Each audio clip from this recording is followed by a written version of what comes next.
되게 하여 주옵소서. 예수님의 이름으로 기도드리옵나이다. 아멘. 할렐루야. 아멘. 오늘은 소속을 바꾼 사람들 애써서 11번째 시간을 함께 말씀을 나누도록 하겠습니다. 매주마다 이제 에스더서의 내용을 다루다 보니까요, 이제 내용이 이렇게 스토리가 진행이 되다 보니까 영화도 보다가 중간에 이렇게 한참 안 보면 다시 앞에 내용 기억 잘 안 나잖아요. 그리고 오늘 혹여나 지난주에 무슨 일이 있어서 못 나오시는 분들이 있거나 또 오늘 또 처음 나오시는 분들은 이 흐름이 또 잘 모르기 때문에 또 이해하는 데 조금 또 어려움이 있을 것 같아서 또 한 번 더 요약하면서 오늘의 본문의 내용을 다시 나누려고 합니다. 여러분, 에스더는요, 사람 이름이죠. 여자 에스더. 하나님이 세우신 사람으로 역사서에 분류가 되고요. 여러분이 에스더서라는 내용을 보면 두 가지, 한 가지인데 그래도 이 두 가지의 놀라운 중요한 하나의 이 메타포로 중요한 소재로 문서가 등장해요. 공식 문서 한 장이 한 민족을 생사를 가르게 만들고요. 또한 이 문서 한 장이 그 운명을 뒤집는 이야기라고 할 수 있어요. 그래서 이 문서, 에스더는 문서가 주는 영향력이 크구나, 이거 하나 생각하시면 될 것 같아요. 배경은 페르시아라는 대제국으로 그 페르시아의 왕이 아자로 시작한 사람 누구죠? 아하수에로죠. 아하수에로 왕이 왕비가 바뀌는 그러한 일이 발생합니다. 그래서 하나님이 준비하신 소녀 유다 사람, 하나님을 믿는 민족 유다 사람 에스더가 그 자리를 이제 차지하게 되지요. 그러면서 여기서부터 이제 긴장감이 이제 올라가는데, 왕 곁에는 2인자 국무총리 역할을 맡았던 하만이라는 사람이 등장합니다. 이 하만은 유독 유다 사람, 특별히 모르드게라는 에스더 왕후의 사촌 오빠인 모르드게가 자기에게 절하지 않는 것 때문에 우라통이 터져서 저 민족을 내가 다 멸해야겠다, 그렇게 음모를 꾸미고 이 왕의 반지를 빼서 유다 민족을 죽여야 한다는 문서에 왕의 허락하에 도장을 찍고 전국에 공포한 상황이에요. 몇 날 며칠에 유다 민족은 이제 학살되고 다 죽여도 된다라는 그 공문, 그 문서가 방방 곳곳에 붙어져 있는 상황이었어요. 그러니 유다 민족은 풍전등화와 같죠. 일촉즉발의 멸망 직전에 그때 에스더의 사촌 오빠 모르드게가 이 에스더에게 찾아가서 뭐라고 말합니까? 너가 오늘 왕후가 된 건 이때를 위함이 아니겠느냐, 하나님께 기도하고 왕에게 나아가 우리 민족을 살려달라고 애원해보라고 이렇게 이야기를 하지요. 에스더는 죽을 각오를 하고 왕 앞에 나아갔고, 그리고 왕의 은혜를 받아서 이 유다 민족을 죽이려고 하는 사람이 누구냐? 그때 에스더가 저 하만입니다, 저 사람입니다 라고 지목하자 이 하만은 그날 모르드게를 죽이려고 자기의 집 앞에 장대를 높이 세워놓았는데 그 장대에 왕의 명령에 달리고 죽고 말지요. 여기까지 들으면 어떻습니까? 이제 끝났다, 이제 불행 끝, 행복 시작이다, 이제 유다 민족은 살았네, 구원받았네. 그런데 문제는 끝난 게 아니죠. 아직 한 가지가 남아있어요. 어떤 게 남아있습니까? 전국 방방 곳곳에 공포된 죽음의 문서, 유다 민족을 멸해도 된다라는 그 문서가 이제 왕의 효력하에 방방 곳곳에 붙여져 있는 것은 아직 유효하다라는 거지요. 페르시아의 법에는요, 한 번 왕의 이미 친 이 문서는 철회할 수 없도록 되어 있습니다.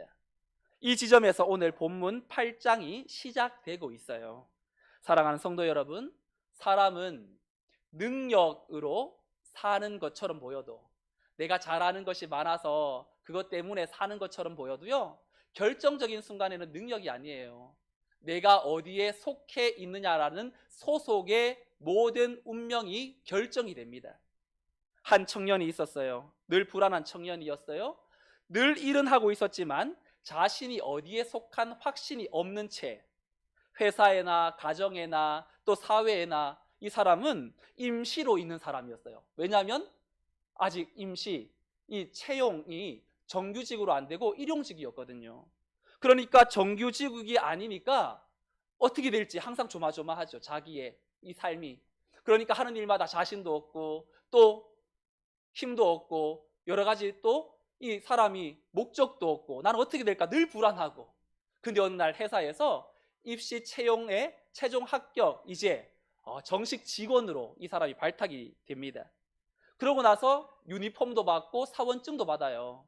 그러니까 이 사람이 어떻게 바뀔까요? 인생의 태도가, 같은 일을 해도 자신감이 생기죠. 그리고 말 한마디를 해도 책임감이 있게 말하고, 그리고 행동 하나가 자신의 회사의 명예가 달린 문제라고 생각하니까 행동이 완전히 달라지는 거죠. 누가 어떻게 너는 그렇게 하루아침에 변할 수 있니? 어떻게 그렇게 변했니? 라고 묻자 그 사람이 말하기를, 이제 저는 혼자가 아니라 회사에 속한 사람이니까요. 여러분, 우리의 삶이 세상에 속했으면 이 세상의 법칙대로 살다가 죽으면 그만이죠. 근데 하나님께 속했기 때문에요, 우리는 이 땅이 우리의 영혼까지 멸할 수가 없고, 우리는 끝까지 하나님이 우리를 향하여 부르신 목적지까지 당도하게 되는 줄로 믿습니다. 성경은 성도를 너희는 하나님의 소유가 된 백성이다, 이제는 외인도 아니요 나그네도 아니요 하나님의 가족이다 라고 우리의 소속을요 명확하게 밝혀주고 있어요. 믿음은 그래서 행동을 먼저 고치는 것이 아니라 소속을 먼저 바꾸는 것입니다. 세상에 속했다고 생각하면 비교하고 불안하고 잃어버릴까 두려워서 움켜잡기 바쁘죠. 근데 하나님께 속했다고 믿는 그 순간 담대해지고 정직해지고, 손해를 봐도 하나님이 알고 계실 거야 흔들리지 않고 다시금 일어설 수 있게 되는 것이죠. 그때 사람들은 우리를 보고 뭐라고 말할까요? 저 사람은 왜 저렇게 흔들리지 않지? 저 사람의 얼굴은 항상 저렇게 평안하지? 이렇게 불안한 상황에서도 어떻게 저렇게 침착함을 유지할 수 있지? 사람들은 우리의 말보다 삶을 보고 또 우리의 주장보다 태도를 봐요. 어디에 속했는지가 분명하게 또한 확신하는 사람들은 설명하지 않아도 드러나는 통치의 질서가 있어요. 그래서 그 세상은 우리를 바라볼 때 저 사람 뒤에, 저 사람 마음속에 저 사람을 움직이는 힘이 있구나라는 걸 느끼게 되지요. 오늘 본문 17절 하반절에 하나님의 통치를 받는 사람들 때문에 세상에는 어떤 영향을 미치는가? 우리 17절 말씀을 함께 읽어볼까요? 하반절 시작. 본토 백성이 유다인을 두려워하여 유다인 되는 자가 많더라. 여러분, 본토 백성이 유다인을 어떻게 대했다고요? 두려워했대요. 두려워하다라는 건요, 아이 무서워 벌벌 떨고 막 그런 무서움이 아니에요. 저들이 믿는 하나님을 경외하는 마음이 생겼다라는 거예요. 저 사람은 약한데 저 사람 속에 통치하고 있는 하나님은 강하시다. 왜요? 하만이 죽었잖아요. 유다 민족을 멸하려고 했던 그 하만의 존재가 이슬처럼 사라졌어요. 그리고 이제 왕이 유다 편에 서서 있는 걸 보게 되었거든요. 그러니까 이 사람들은 보이지 않아도 또 말하지 않아도 하나님께서 저 유다 민족을 보호하신다라는 사실을 너무너무 실감하죠. 여러분, 초코파이 광고하는 CF송에 이런 노래 있죠? 말하지 않아도 알아요, 눈빛만 보아도 알아, 그냥 바라보면. 그 다음 뭐죠? 마음속에 있다는 걸. 여러분, 초코파이 하나 선전하는 것도 이런 의미 있는 곡으로 불러요. 말하지 않고 눈빛만 보아도 마음속에 초코파이가 있다는 건 안 돼요. 여러분, 상대가 굳이 설명하지 않아도, 말로 설득하지 않아도 우리의 표정과 눈빛과 함께하는 시간 속에서 이미 마음을 알게 되는 것처럼 유다는 하나님을 통하여서 그 민족이, 소수 민족이 그 땅에서 어떻게 하나님의 통치를 받고 살아가는지를 세상 가운데에 나타내고 있다 보니까 그들이 두려워하기 시작했고, 또 두려운 걸 넘어서 유다인 되는 자가 많아졌더라. 오늘날로 바꾸면 성도 되는 자가, 그리스도인 되는 자가 많아졌더라. 유다인 된다라는 건 단순히 계종이나 종교를 이동했거나 정치적 줄서기를 했다라는 뜻이 아닙니다. 하나님의 통치가 드러날 때 나도 저 편에 속하고 싶어, 저 사람이 가지고 있는 평안 나도 얻고 싶어, 야 나도 이제 유다인처럼 행동할 거야. 그 사람들은 혈통이 유다인이 아니에요. 그래서 혈통이 바뀌어질 수는 없습니다. 하지만 유다인이 되는 자가 많았다라는 것은 유다인이 하나님을 인정한 것처럼 우리도 저 민족이 믿는 하나님을 인정하고 하나님의 통치를 우리가 받기를 원한다라는 그런 믿음의 고백인 거죠. 이런 걸 보면 성도가 세상 속에서 해야 할 일은 하나님 나라를 증명하려고 막 애쓰기보다 하나님께 속한 사람답게 살아내는 것입니다. 그렇다면 사랑하는 성도 여러분, 우리가 하나님께 속한 사람이라면 우리는 어떻게 살아야 합니까? 오늘 본문에 짧게 3가지의 내용으로 함께 나눠보려고 합니다. 첫 번째, 하나님 나라에 속한 사람은 밑에 내용 한번 읽어볼까요? 받은 은혜를 시작. 받은 은혜를 타인에게 흘려보낸다. 받은 은혜를 타인에게 흘려보내는 것이 하나님께 속한 사람의 삶의 특징이라는 겁니다. 오늘 8장 1절을 보면 하만의 집, 재산을요, 이 아하수에로 왕이 에스더에게 맡겨요. 1절 상반절 말씀에 그날 아하수에로 왕이 유다인의 대적 하만의 집을 왕후 에스더에게 주니라. 여러분, 처형당한 하만의 집을 에스더에게 주었다라는 건 의리의리한 막 저택을 주었다라는 것 포함해서, 그 집을 포함해서 모든 재산을 다 에스더에게 주었다라는 것이고, 하만에게 속한 종이나 가족들도 모두 처분할 수 있는 권한을 위임했다라는 거예요. 그러니까 에스더는 어마어마한 부를 지금 선물 받은 거지요. 그런데 이 왕이 그 하만이 가지고 있던 보화를, 엄청난 보물을, 본인이 재산을 가지고 싶었을 텐데도 에스더에게 주는 이유는 아마 왕으로서 미안한 마음이 있었을 거예요. 왜 미안합니까? 하만이 살아생전에 유다 민족은 하등 도움되는 민족이 아니에요. 없애야 됩니다. 여기에 도장만 찍으면 이제 왕의 나라가 더 유다 민족보다, 유다 민족이 얼씬하지도 못하고 또 유다 민족이 주는 그런 거 아무것도 아닙니다. 유다 민족 없애야 됩니다. 그때 도장을 찍은 사람이 왕이잖아요. 그러니 도의적인 책임을 지고 이 에스더 민족을 멸하려고 했으니 얼마나 나중에 후회가 되었고 또 미안한 마음이 몰려왔겠습니까? 그래서 이 에스더에게 그 에스더의 상한 마음을 위로하고 보상해주고 싶은 마음이 있었던 것 같아요. 자, 계속해서 1절 하반절 말씀해 보면 에스더가 모르드게는 자기에게 어떻게 관계됨을 왕께 아뢰었으므로 모르드게가 왕 앞에 나오니, 에스더가 이제 왕으로부터 이 선물을 받고 나서 하만의 모든 재산과 그 집을 하사한 왕에게 감사를 표하면서 이 모르드게를 소개합니다. 왕이시여, 이분 저의 사촌 오빠입니다. 왕이 보고 깜짝 놀래요. 왜요? 이 모르드게가 5년 전에 어떤 일이 있었습니까? 왕을 음해하려는 두 내시를 이제 모르드게가 알고 에스더에게 이제 일러서 이제 드러나게 했죠. 그러니까 왕의 목숨을, 생명을 살려주었던 사람이었어요. 근데 이 왕이 알고 보니 에스더하고 모르드게하고 이 친척관계라는 사실에 엄청 놀랐겠지요.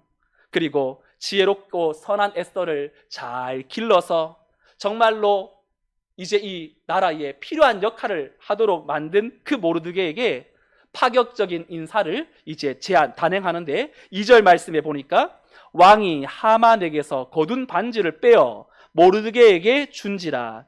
에스더가 모르드게에게 하만의 집을 관리하게 하니라.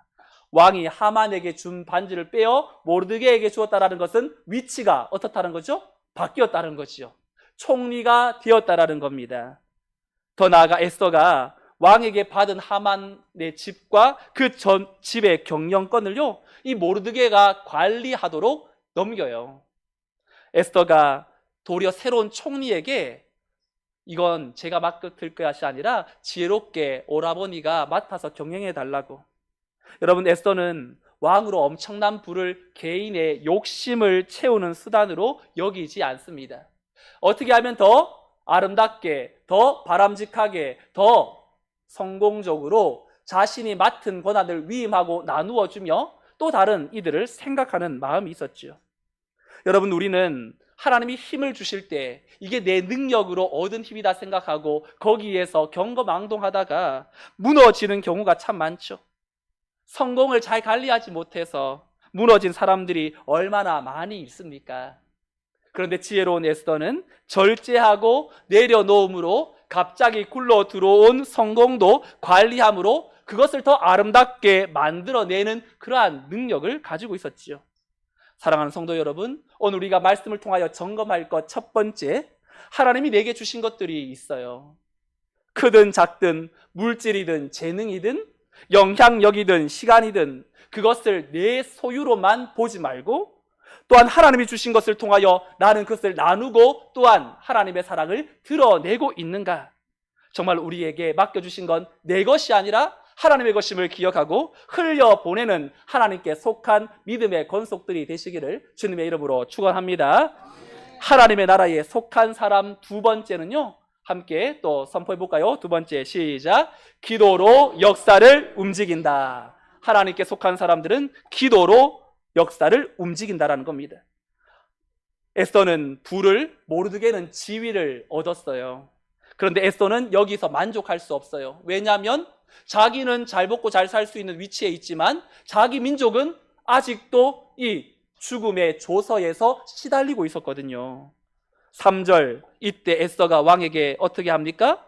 에스더가 다시 왕 앞에서 말씀하며 왕의 발 아래 엎드려 아각 사람 하만이 유다인을 해하려 한 악한 꾀를 제거하기를 울며 구하니, 하만은 죽었지만 그가 작업해 놓았던 사악한 형법, 이 한날 한시에 제국 내의 유다인들을 다 죽여도 된다라는, 그리고 그들의 재산을 탈취해도 된다라는 그 조서가 시퍼렇게 살아 있었습니다.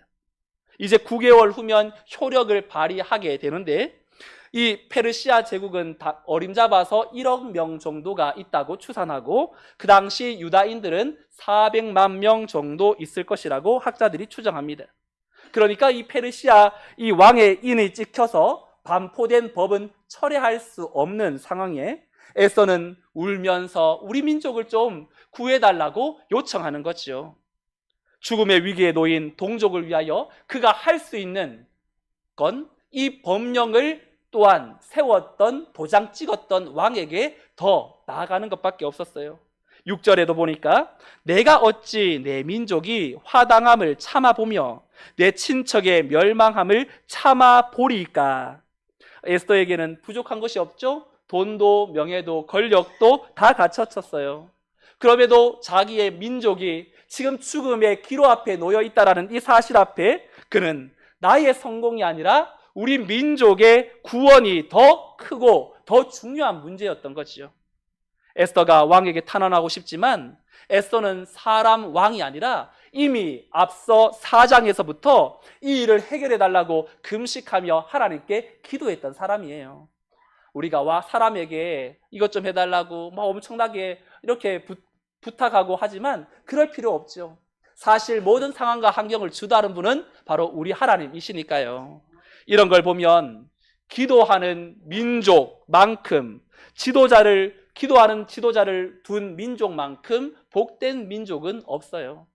에스더뿐만 아니라 이 이스라엘의 위기 때마다 이 그들을 위하여 목숨 걸고 기도했던 사람들이 성경에는 여러 사람 나오죠. 그 옛날 광야에서 패역한 이스라엘 백성들이 불평불만하면서 하나님을 떠나 있을 때 하나님께서 모세에게 이 불평하는 민족 내가 다 싹쓸이하고 너로 새로운 민족 일으켜주겠다고. 그때 모세가 어떻게 합니까? 우리 민족을 멸하시려거든 생명책에서 내 이름 먼저 지우시라고. 내 이름을 지우되 이 민족은 살려달라고. 자신의 생명을 담보로 하나님께 구했던 모세의 중보기도는 하나님의 노여움을 잠재우고 심판에서 살아남도록 만든 그러한 대표적인 중보기도자지요.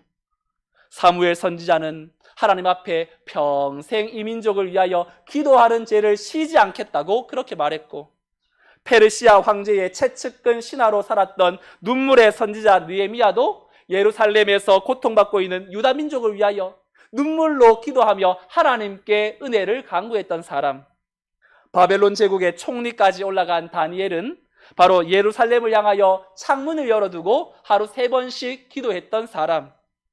여러분, 우리를 위하여 기도해주는 지도자의 그늘 아래 있다는 건 너무너무 감사한 일이죠. 우리 민족 역사에도 위기 때에도 무릎으로 나라를 붙든 사람들이 많이 있었는데요. 그 중에 한 사람을 소개시켜 드리고 싶어요.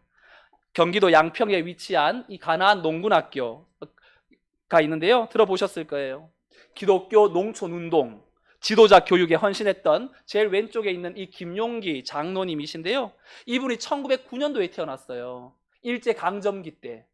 여러분, 이 일제강점기는 시대적 상황을 보더라도 가난이 얼마나 이 극심했던 시기 아닙니까? 그런데 중간에 개척종이라고 쓰여 있거든요. 안 보이실 수 있는데 개척종.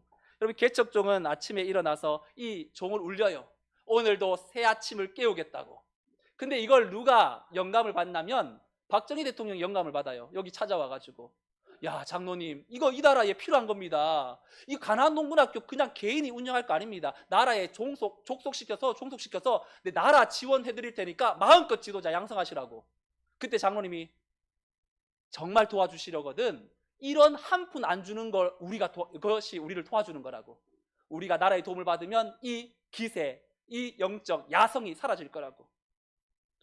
그러면서 박정희 대통령이 새벽종이 울렸네, 새 아침이 밝았네, 새마을 노래들 만들었죠. 저도 20대 때에 이 가나안 농군학교를 찾아가서 2박 3일 훈련 받은 적이 있습니다. 이 학교에 입소하면 그때부터 구호를 많이 외쳐야 돼요. 밥 먹기 전에 일하기 싫으면 먹지도 말라, 잘 먹겠습니다 하고 밥을 먹어야 되고요. 자기 전 구호를 이제 외치고 또 점호하는데, 이곳에 들어온 목적 3가지가 있거든요. 그 3가지가 알도록 배우자, 몸바쳐 일하자, 겸손히 섬기자. 이 3가지가 이 가나안 농군학교의 3대 이념 정신이에요. 그런데 이것보다 더 감동적인 건요, 김용기 장로님이 평생을 새벽 4시부터 6시까지, 오후 4시부터 6시까지 하루 4시간 정해진 기도실에서 나라와 민족을 위하여 기도하셨습니다. 그 기도실 앞에는 이 돌비가, 3번째 돌비가 쓰여져 있는데, 여러분 혹시 보이세요? 조국이여 안심하라 라는 글귀가 바위에 쓰여 있어요.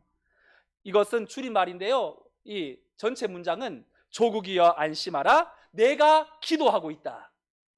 당시 김일성 세력이 남한을 위협하고 나라의 미래가 불확실했던 절망적인 상황 속에서 나라를 위하여 기도하고 하나님께서 이 나라를 지켜주신다는 평안과 확신을 가지고 이 산 아래에 그 나무에다가 저 글귀를 새겨 놓음으로 하루의 기도가 끝나면 산 밑을 향하여 큰 소리로 외쳤대요. 조국이여 안심하라, 내가 기도하고 있노라. 기도하는 부모의 자녀가 그래서 망할 수가 없는 것이고, 나라를 위해 기도하는 성도로 인해서 하나님은 이 땅을 주목하고 계시고 하나님의 선하신 뜻이 나타나는 줄로 믿습니다. 사랑하는 성도 여러분, 결국 역사는 권력자의 책상에서만 움직이는 것이 아니라 그 뒤에서 무릎을 꿇고 기도하는 성도의 기도실에서 하나님의 역사는 이미 결정되는 것입니다. 오늘 하나님께서 우리에게 묻습니다. 너는 불평하는 구경꾼이 될 것인가? 아니면 나라와 가정과 교회와 민족을 위하여 중보하는 한 사람이 될 것인가? 우리 가정의 내일이 흔들릴수록, 우리 교회의 내일이 불확실할수록, 나라의 앞날이 두려워질수록 하나님 나라에 속한 성도들이 더 무릎을 꿇고 기도하며 하나님 앞에서 다시금 그 자리를 회복할 수 있기를 주님의 이름으로 축원드립니다. 하나님 나라에 속한 사람의 마지막 특징 3번째가 있는데요. 저 3번째 특징 함께 읽어볼까요? 시작. 새 조서로 살아간다. 새로운 선언으로 살아간다라는 겁니다. 여러분, 이미 세운 조서는 유다인을 멸절해도 된다라는 조서였죠. 그런데 이제 이 조서는 변개치 못할 상황이 되었습니다. 그런데 민족을 살려달라고 울며 불며 왕에게 이제 애월복걸하니까 왕이 어떻게 말합니까? 8절 말씀 이렇게 말하죠. 8절 말씀 함께 읽어볼까요? 시작. 너희는 왕의 명의로 유다인에게 조서를 뜻대로 쓰고 왕의 이름을 쓰고 왕의 반지로 인친 조서는 누구든지 철회할 수 없음이니라 하니라. 왕이 제시한 해법은요, 하만이 만들었던 법안을 무력화시킬 수 있는 새로운 법안을 쓰라는 거예요. 근데 여기서 핵심이 뭐냐면요, 조서를 어떻게 쓰되? 뜻대로 쓰고. 이건 무슨 말이죠? 너희가 하고 싶은 말 다 써와. 내가 도장만 찍어줄게. 제가 이 신대원 시험 칠 때 추천서가 있었어요. 추천서가 필요하거든요. 이 사람이 신대원에 입학할 자격과 요소를 이 인격적인 면에서 잘 지켜보았던 사람, 목회자의 추천서가 필요하다고.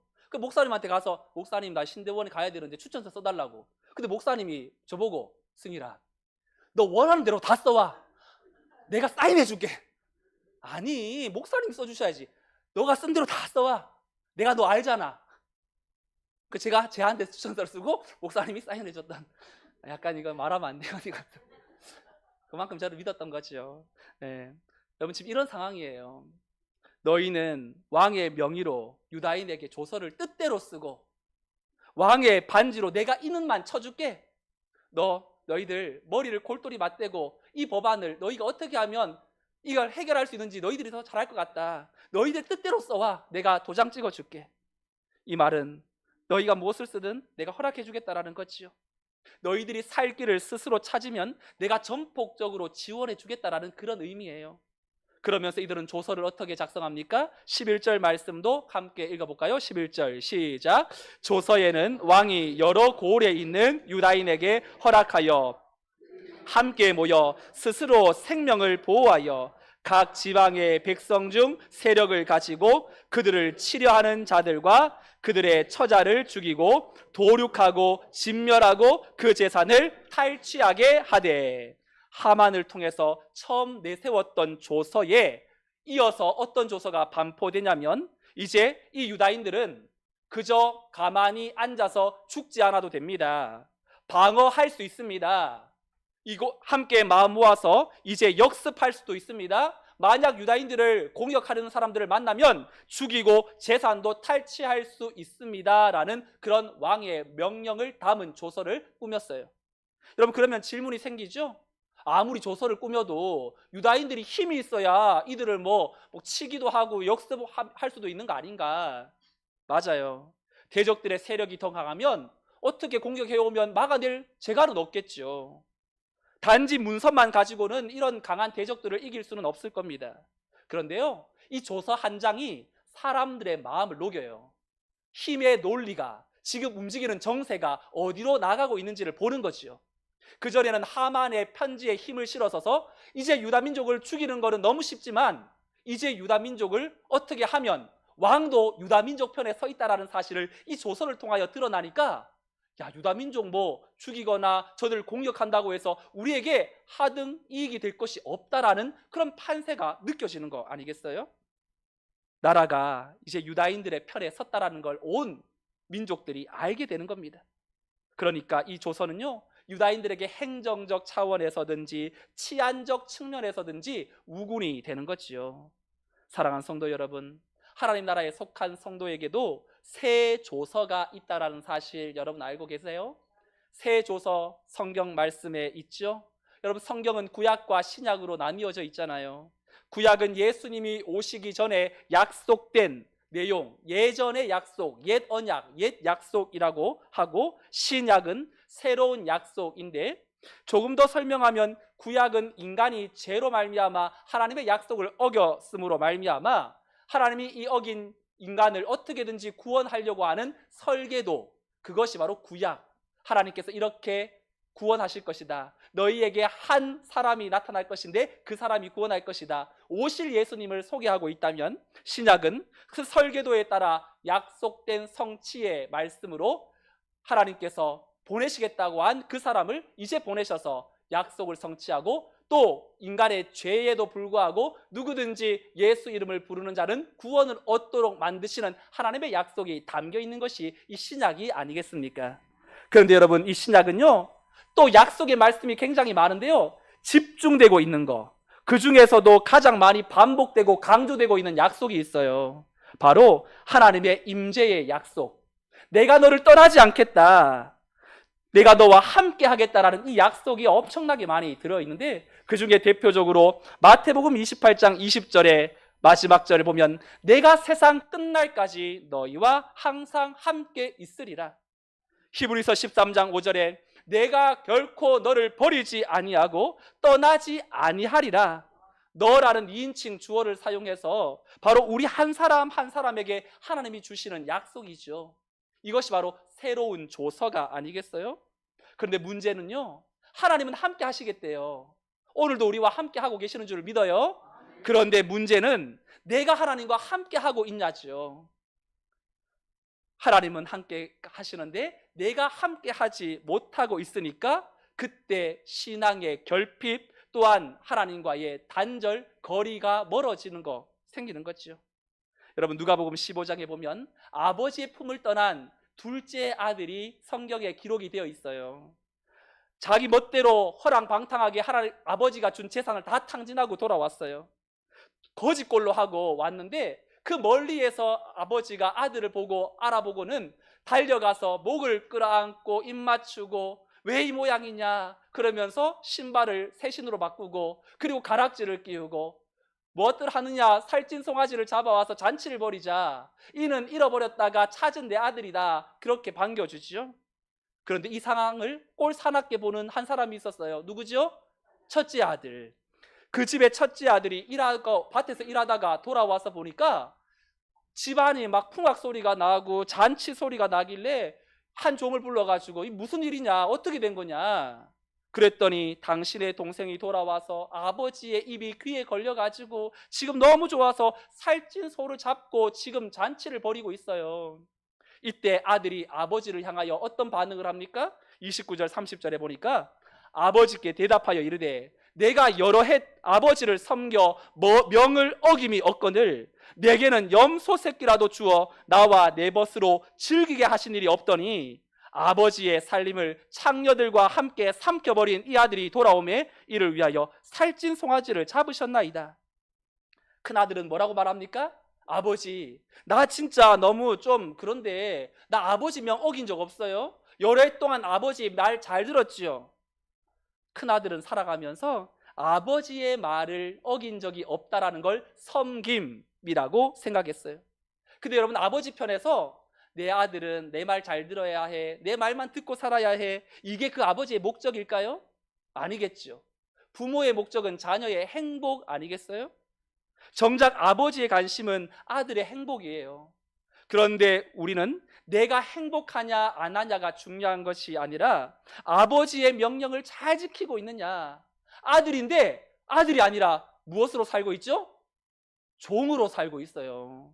이 주인의 말을 꼭 들어야 할 종처럼 나 오늘도 아버지 말 잘 들었어, 오늘 이 정도면 아빠한테 엄마한테 칭찬받겠지? 혹 우리가 아버지를 그렇게 대하고 있지는 않냐고요. 큰아들은 아버지와 살고는 있었어요. 하지만 실제로는 종으로 살고 있었어요. 작은 아들은요, 잠시 아버지의 품을 떠나 허랑방탕하게 살았어요. 그렇게 죄를 지을 수 없을 정도로 엄청난 많은 죄를 지었어요. 그런데 종으로 돌아온 것이 아니라 아들로 돌아왔어요. 아버지가 아버지가 삐져있는 큰아들에게 이렇게 달래요. 우리 아버지의 말 한번 들어볼까요? 31절 32절 함께 읽어볼까요? 시작. 아버지가 이르되 너는 항상 나와 함께 있으니 내 것이 다 내 것이로되 이 내 동생은 죽었다가 살아났으며 내가 잃었다가 얻었기로 우리가 즐거워하고 기뻐하는 것이 마땅하다 하니라. 아멘. 아버지는 첫째 아들과 함께 있다고 생각했어요. 그런데 정작 아들은 함께 있는 것이 아니었어요. 그런 아버지를 사랑과 행복을 나누어 주는 분이 아니라 명령을 지켜서 언젠가 더 많은 유산을 받아낼 그러한 사람으로 생각했던 것 같습니다. 하나님은 지금도 우리와 함께 하고 계시는데 과연 나는 항상 하나님과 함께 하고 있는가? 나는 과연 아들인가 종인가 한번 생각해 봐야 돼요. 하나님이 나와 함께 하시고 나도 하나님과 함께 하면요, 그 상황은 둘째 아들처럼 죽었다가 살아난 것과 같아요. 여러분, 하나님은 우리와 함께 하시는데요, 우리의 힘으로는, 우리의 능력으로는 하나님과 함께 할 수 있는 그런 사람들이 못 되죠. 아버지와 둘째 아들이 만났어요. 자, 여기서 아버지는 하나님을 상징하고 둘째 아들은 저와 여러분들을 상징한다면 질문. 아버지가 아들을 기다린 겁니까? 아니면 아들이 아버지를 찾아온 겁니까? 성경으로 본다면 겉으로 보면 아들이 찾아온 것처럼 보이죠? 네. 둘째 아들의 상태는 그렇지만 죽었다가 살아난 것과 같아요. 거의 죽음에 이르러서야 살아난 거예요. 이걸 예로 들어도 본다면 롤러코스터를 타면 이제 이 에버랜드에 가면 아틀란티스라는 75도 꺾여져 있는 내리막길로 치닫는 엄청 무서운 속도로 달리는, 이걸 왜 타나 싶은 놀이기구가 있어요. 여러분 젊은 시절에 타보셨잖아요. 근데 여러분 놀이공원에 롤러코스터를 타는데 처음에는 이 롤러코스터가 오르막길 위로 올라가요. 근데 천천히 올라갑니까? 빨리 올라갑니까? 천천히 올라가죠. 그리고 내리막길로 치닫는 그 순간 사람들은 뭐라고 말하죠? 죽었다 이렇게 말하죠. 여기서 지금 내가 어떻게 할 수도 없고 뒤로 뭐 내뺄 수도 없는 상황 아닙니까? 그런데 눈 떠보니까 살아있죠. 죽었다 싶었는데 살아있죠. 집 아들이 그런 상황이에요. 완전히 죽은 것과 다름없는 상황이에요. 근데 아버지 입장에서는 어때요? 이 아들은 잃어버린 아들이에요. 어느 부모가 자녀를 잃어버리고 나서 가만히 있을 부모가 어디 있겠습니까? 수단과 방법을 가리지 않고 찾을 때까지 포기하지 않지요. 성경에는 이 둘째 아들이 아버지를 찾아온 것처럼 되어 있지만 아들이 아버지 집으로 온 것은 아들의 능력, 아들이 그래도 마지막에 아빠 생각해가지고 왔던 그런 마음 전혀 아니에요. 하나님이신 아버지께서 이 아들의 마음에 있어야 할 곳이 어딘지를 깨닫게 해주신 결과이죠. 성경에는 이 둘째 아들이 아버지를 찾아온 것처럼 되어 있지만 하나님은 허랑방탕하게 또한 재산을 탕진하고 또한 거기에 더 나아가 흉년까지 들어서 먹을 것이 없어서 돼지 지엄열매를 먹고 있는 이 아들에게 무슨 생각이 나게 했냐면 아버지 집 생각이 나게 하신 거예요. 이 아들이 그 절망의 순간에 아버지 집을 떠올린 것은 잃어버린 자를 찾아오시는 아버지의 사랑과 음성이 그의 내면 깊숙한 곳에서 궁핍의 지점에서 찾아오신 결과예요. 잃어버린 분이 찾아왔기 때문에 찾은 거죠. 그래서 아버지 편에서는 사랑하는 자녀를 잃었다가 찾았지만 정작 아들은 죽을 뻔했다. 완전히 죽은 상태였죠.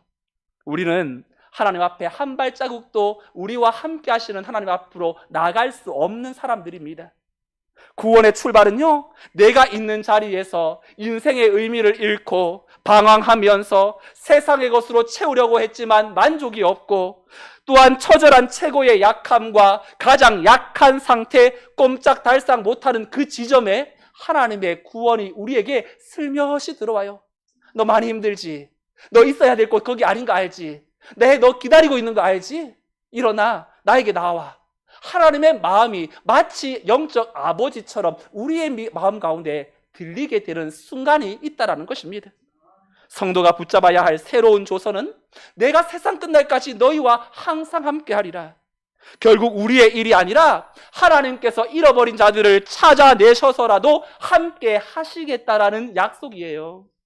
우리는 하나님과 함께 할 수 없는 인생이지만 자신의 자녀를 잃어버린 아버지의 마음은 애타는 심정으로 언젠가 마침내 그 자녀가 있어야 될 곳으로 돌려놓게 만드시는 하나님을 우리 아버지로 삼고 살기 때문에 우리는 복된 인생인 줄로 믿습니다. 사랑하는 성도 여러분, 에스더 8장은 오늘 한 가지를 분명히 우리에게 말해주고 있어요. 하나님은 위기의 한복판에서 자신의 백성에게 소속의 표지를 세우셨어요. 하만의 조서가 죽음의 소속을 선포했다면 새로운 조서는 생명의 소속을 선포합니다. 그리고 그 조서가 선포되자 다른 민족들이 하나님 나라 백성 되기를 소망했습니다.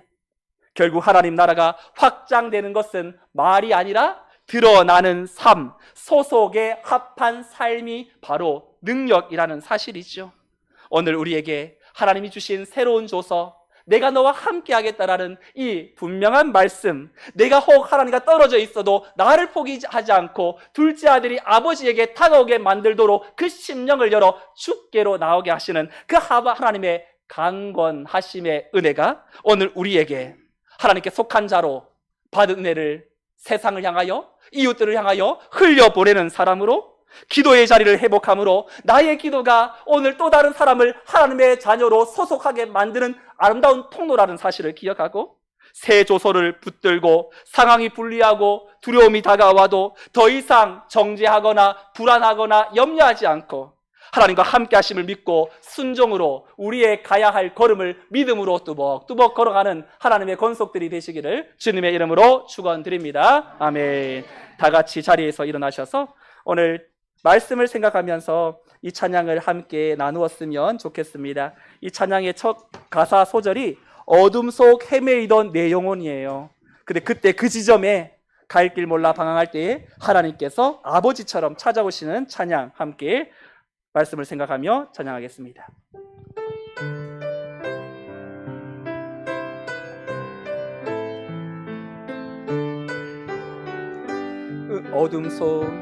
어둠 속 헤매이던 내 영혼 갈 길 몰라 방황할 때에 주의 십자가 영광의 그 빛이 나를 향해 비추어 주셨네.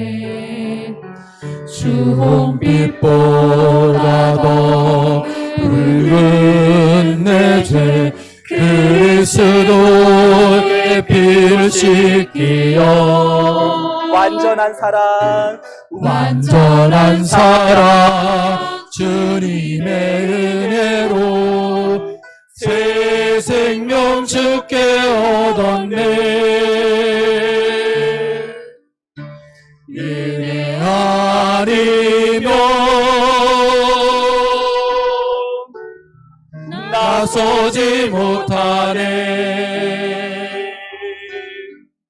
십자가의 그 사랑 능력 아니면 나서지 못하네.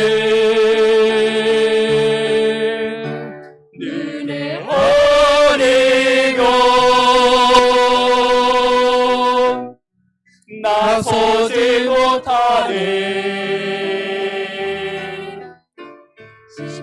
놀라운 사랑 그 은혜 아니면 나서지 못하네. 나의 노력과 의지가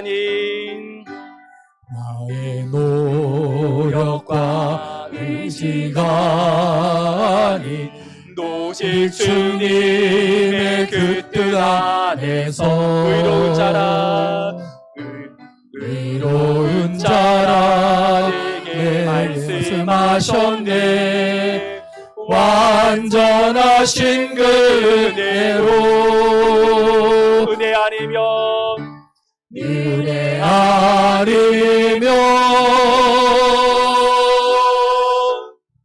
나서지 못하네. 십자가의 그 사랑 능력 아니면 나서지 못하네. 은혜 아니면 나서지 못하네. 놀라운 사랑 그 은혜 아니면 나서지 못하네. 우리 함께 이 시간 말씀을 생각하면서 기도하겠습니다. 소속의 회복과 정체성의 확증을 위해서 주님 겉으로는 교회에 있어도 마음은 여전히 옛 조서 정죄와 두려움과 비교 불안에 묶여 살아갔음을 고백합니다. 오늘 다시 나는 하나님의 소유요 하나님의 자녀라는 소속을 깊이 믿게 하시고 받은 은혜를 하나님의 나라를 위하여서 재배치하고 흘려보내게 하여 주시고 내게 주신 자리와 물질과 영향력과 시간들 욕심이 아니라 하나님 나라의 목적을 아름답게 사용하는 일에 쓰임받게 해주시도록 구경꾼이 아니라 중보자로 설 수 있는 기도의 회복이 내게 임하게 하여 주셔서 역사를 움직이는 무릎의 사람으로 하나님 앞에 쓰임받게 하여 주옵소서. 오늘 말씀을 생각하며 통성으로 함께 기도하겠습니다. 하나님 아버지 감사합니다. 우리에게 하나님께서 맡겨주신 그 놀라운 사랑, 그 은혜, 하나님 우리를 통하여 이루고자 하시는 아버지의 그 놀라운 은혜와 그 능력의 손에 우리를 새롭게 빚어 주옵소서. 소속의 회복과 정체성의 확증을 허락하여 주옵소서. 겉으로는 교회에 있어도 마음은 여전히 옛 조서에 정죄와 두려움과 비교와 불안에 묶여 살지 않기를 원합니다.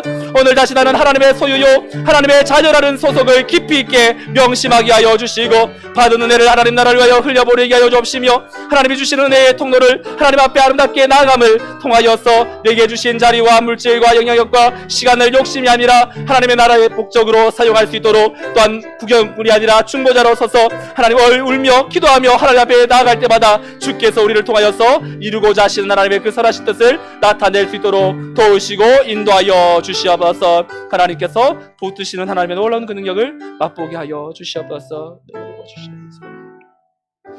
하나님 아버지, 오늘 하나님께서 우리에게 너는 지금 어디에 속해 살고 있느냐, 우리는 예배를 드리면서 마음은 여전히 옛 조서 아래에 묶여 살아갈 때가 많았음을 고백합니다.